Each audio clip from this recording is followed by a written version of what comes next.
자, 빠른 속도로 사마천 사기의 위상과 명사들 이야기를 이어가도록 하겠습니다.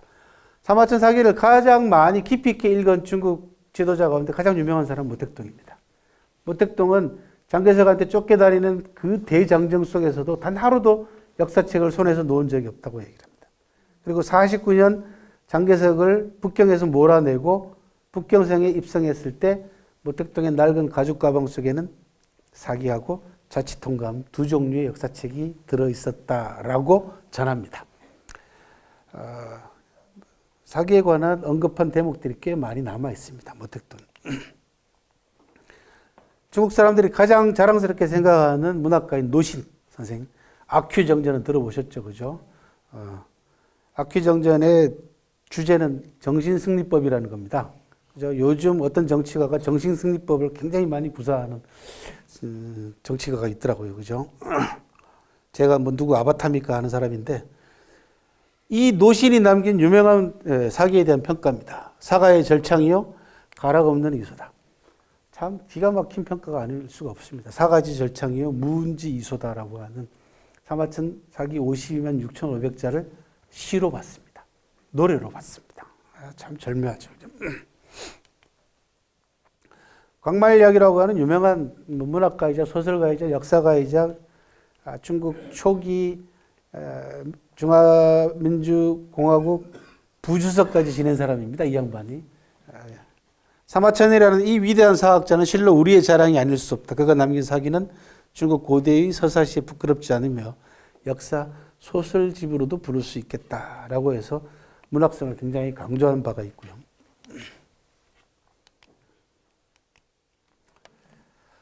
후쿠다 데이이치라고 하는 일본의 유명한 문학가가 있습니다. 소설가가 있습니다.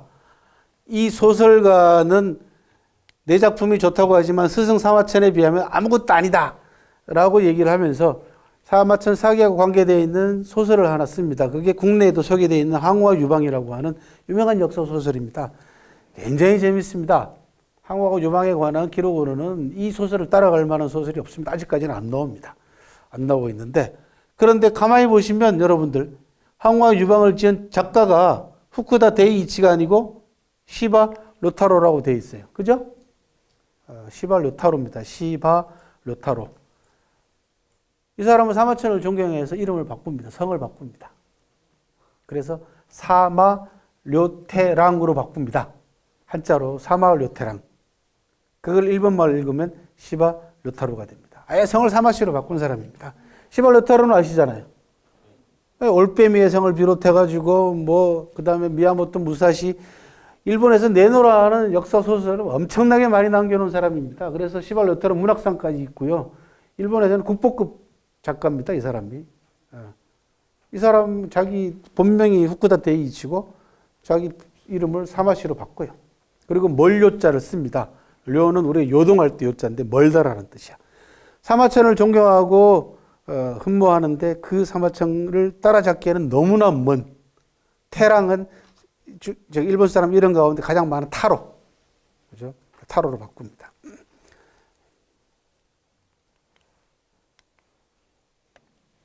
철인 28호 아세요?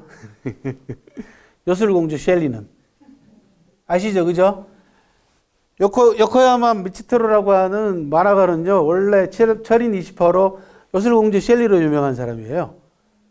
이 양반이 만년에 사마천 사기에 심취를 해가지고 만화 사기를 그립니다. 국내에 10권짜리로 나와 있습니다. 만화 사기. 그런 사람도 있고요. 앤드류 폴락이라고 하는 미국의 학자는 사마천 사기에 나오는 서사 정신을 끄집어낸 인물입니다. 동양의 문학하고 서양의 문학에서 늘 동양 문학이 서양 문학보다 열세다. 부족한 점이 있다 그러면 서사야. 그잖아요. 서양은 호모의 일리아드와 오디세이부터 시작해가지고, 그죠? 예. 그 다음에 그리스 로마 신화가 전부 다 서사 구조로 돼 있잖아요. 동양은 그게 부족하다라는 거였죠. 그래서 늘 컴플렉스처럼 생각을 해왔는데, 앤드류 폴락은 아니야, 임마. 니네들도 많어. 왜? 사기 봐. 거기는 온통 다 서사 정신으로 충만해 있어. 라고 연구한 사람입니다.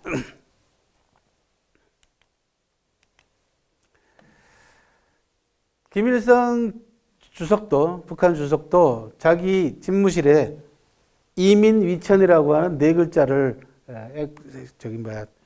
글씨를 써가지고 걸어놨다고 얘기를 해요. 예.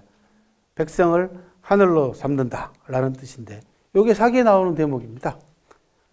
역생 육고열전이라고 하는 왕자 이민위천이요 민이 시기천이다라고 하는 유명한 명언에서 나옵니다. 왕은 백성을 하늘로 삼고 백성은 먹는 걸 하늘로 삼는다라고 하는 유명한 구절입니다. 이것 때문에 지난번에 통진당 해산할 때 이 글씨가 거기 사무실에 걸려 있다고 해가지고 정북이니 뭐 빨갱이니 해가지고 막 그 왜곡하고 뭐 비난을 했을 때 썼던 것 중에 하나야. 무식해갖고 저게 사기에 나오는 것도 모르고. 김일성이 한 말이라고 생각하는 거예요. 지금 대통령은 두 차례나 사기에 나오는 사자성어를 인용한 바가 있습니다.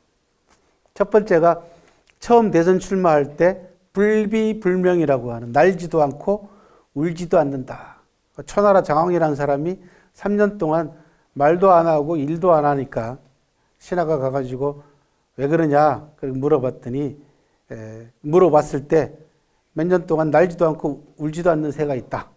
어떤 새입니까? 물어보니까 초나라 장황이 몇 년 동안 날지도 않고 울지도 않았다면은 그 새가 한 번 날았다 하면은 하늘을 찌를 것이고 한 번 울었다 하면 세상을 깜짝 놀라게 만들 것이다. 라는 대답이 나옵니다.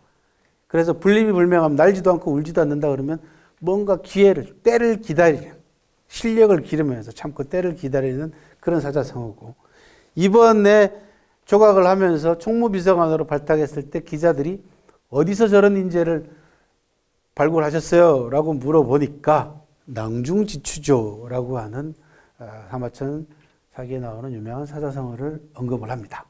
평원군 열전에 나오는 사자성어입니다. 주머니 속에 송곳이란 뜻입니다. 송곳이 자루 속에 들어가 있으면 끝이 뾰족하기 때문에 삐져나오기 마련입니다. 그죠?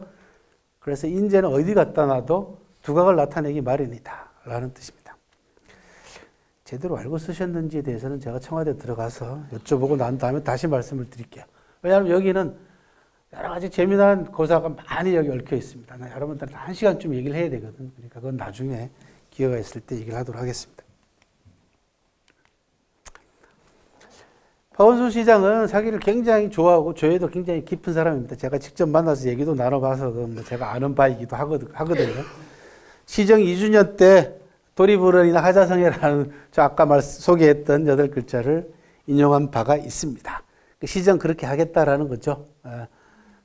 향기로운 꽃 피워놓고 만난 열매 주렁주렁 매달아 놓으면 알아주지 않겠냐라는 이야기고요. 이명박 정권 때 법제처장을 지낸 이석연 변호사입니다. 이 양반은 우리나라에서 명사들 가운데서는 사마천 사기의 조예가 가장 깊은 사람입니다. 그래서 책도 냈어요. 사마천 한국견본록이라고 하는 저서까지 낼 만큼 사기에 대한 조예가 깊은 그런 사람도 있고요. 금융투자협회장인가요? 황영기, 우리나라 경제통, 금융통 전문가라고 하는 저 양반은 신문에다가 곳곳에 기회가 날 때마다 사마천처럼 선진금융, 제대로 읽었는지는 모르겠습니다만 어쨌든 그 다음에 자기 인생을 바꾼 책, 사마천 사기 그렇게 얘기를 하고 있습니다. 여러분들이 검색 사이트에서 사마천 사기만 쳐보시면 하루에 적어도 2-3개씩은 올라옵니다. 그러니까 신문에 칼럼이 올라오거나 어떤 당의 어떤 대표가 인용했다라고 하는 기사가 올라오거나 어떤 트렌드 올라옵니다. 지난 10년 사이에 사기가 삼국지하고 전세가 역전됐습니다. 초기 때 제가 대단히 힘들었던 부분 가운데 하나가 뭐냐면 진입장벽이 삼국지야. 특히 남자분들 얘기만 했다 그러면 삼국지 몇 번 읽지 않은 사람하고 말도 하지 말라는 둥 그런 얘기 하잖아요. 그래서 제가 그래서 통쾌하게 반박을 합니다. 특히 결혼 안 하신 여자분들 삼국지 좋아하는 남자라면 다시 생각하세요. 저기 있는 우리 젊은 처자들 절대로 삼국지 좋아하는 남자하고 사귀지 마세요. 삼국지 좋아하는 남자의 공통점 100% 마초들입니다. 남성 중심, 자기밖에 몰라. 여자들은 우습게 봐. 그 다음 두 번째 특징 가운데 하나, 그것밖에 안 읽었어. 그래서 저는 원래 그렇게 얘기를 하세요. 사기는 읽어봤어요? 라고 물어보십시오. 요즘은 그렇게 얘기하는 적이 없어요. 사기의 위상은 매년 연말에 발표하는 교수신문에서 발표하는 올해의 사자성어 있죠. 그죠? 많이 나옵니다. 수십 개의 언론 매체가 다룹니다. 지난 2013년 그 다음에 그 이전부터 시작해가지고 그 이명박 정권 때하고 박근혜 정권 때 내리 3년 동안 사기에 나오는 사자성어가 선정이 됐어요. 도액 역시 지록이마 거세개탁이라고 하는 세 번이나 3관왕을 차지한 적이 있습니다. 유일무이합니다. 사마천 사기가.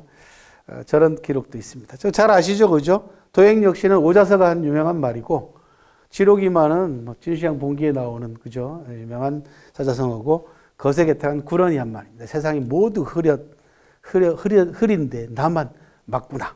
세상 사람들이 모두 취했는데 나만 깨어있구나. 라는 유명한 말을 하고 자결을 합니다. 교육 현장에서 사기가 상당히 주목을 받고 있습니다. 저 부산에 계시는 부산 광명고등학교 수석교사 한 분이 1년 동안 학생들하고 제 책 가운데서 사마천 인간의 길을 묻다를 읽고 발표회를 한 적이 있습니다. 그래가지고 그 발표회 글들을 묶어가지고 문집도 내고 그 다음에 경진대회도 나가가지고 학생들이 대학교도 잘 가고 수시로 그렇게 해서 그게 사례가 돼가지고 전국 방방곡곡에서 그 선생님이 초청을 받아요. 그래서 얼마 전에는 순천고등학교 학생들이 저 왼쪽은 광명고등학교 학생들이고 오른쪽 그 다음에 아래쪽은 전부 다 순천고등학교 학생들이 사마천 사기를 놓고 토론하는 장면입니다. 그래서 인문학이 실제로 학교 현장에서 어떻게 활용되고 있는가라는 부분들도 볼 수가 있고요. 한중 관계가 이제 해빙됐다고 말씀을 드렸지 않습니까? 그때 이번에 중국 대사가 중국 갔을 때 대사로 부임하자 중국 고위층 관계자가 와가지고 이목지신이라고 하는 사자성어를 인용을 합니다. 사기 상앙열전에 나오는 유명한 사자성어입니다. 상황이 백성들에게 법의 신뢰성을 강조하기 위해서 이벤트를 하나 벌입니다. 그게 뭐냐 그러면 남문에다가 나무 기둥을 하나 세워놓고 요 나무 기둥을 북문으로 옮기는 사람에게 상금으로 20냥을 주겠다. 백성들이 아무도 안 믿어요. 그랬더니 상금을 50냥으로 올립니다. 그랬더니 한 사람이 북문으로 나무를 옮겼더니 그 자리에서 북문에서 나와가지고 상금을 50냥을 줌으로써 나라의 정책과 법이 이제는 믿을만 하구나 라고 하는 정책의 신뢰성과 법의 신뢰성을 백성들한테 심어주기 위해서 신뢰의 상징으로 나무를 옮기는 믿음이란 뜻이죠. 그래서 한 나라와 한 나라의 관계에 있어서 가장 중요한 것은 신뢰다. 사드 문제로 벌어졌던 중국의 보복의 문제는 신뢰가 깨졌기 때문이다라고 하는 메시지를 전달해 주니까 우리 대사가 뭐라고 얘기했더라요? 재구포신인가라는 네 글자로 화답을 했어요. 낡은 걸 없애고 새로운 것을 펼치겠다라고 화답을 함으로써 비슷하게 일단 응대를 했어요. 이때 응대 잘 못하면요, 그죠? 또 오래 가요. 제가 정신없이 국내외 명사들과 사마천 사기 얘기를 했습니다. 앞으로 점점 더 비중이 커질 걸로 보이고 여러분들도 이제 책을 읽고 사기를 언급을 하고 인용을 하다 보면은 제 책이 더 많이 팔리지 않을까 그런 생각이 들어요. 다음 시간에는 제가 흥망의 조건이라고 하는 제목으로 여러분들한테 강의를 해드리도록 하겠습니다. 그러니까 가정이든 조직이든 나라든 간에 흥망은 왜 어떤 관계를 가지고 또 리더가 어떤 리더십을 발휘함으로써 또는 리더가 뭘 잘못함으로써 흥했던 조직을 망하게 만들고 또 망했던 조직을 흥하게도 만들 수 있느냐. 그 흥망에 관련된 조건들을 주변 환경과 리더십 문제 이런 부분들을 다양한 사례를 가지고 여러분들한테 말씀을 드리고 다다음 주 마지막 시간에는 초안쟁패 이야기를 해보도록 하겠습니다. 항우하고 유방 이야기를 좀 깊이 있게 자세하게 한번 해보도록 하겠습니다. 다음 주에 뵙겠습니다. 수고하셨습니다.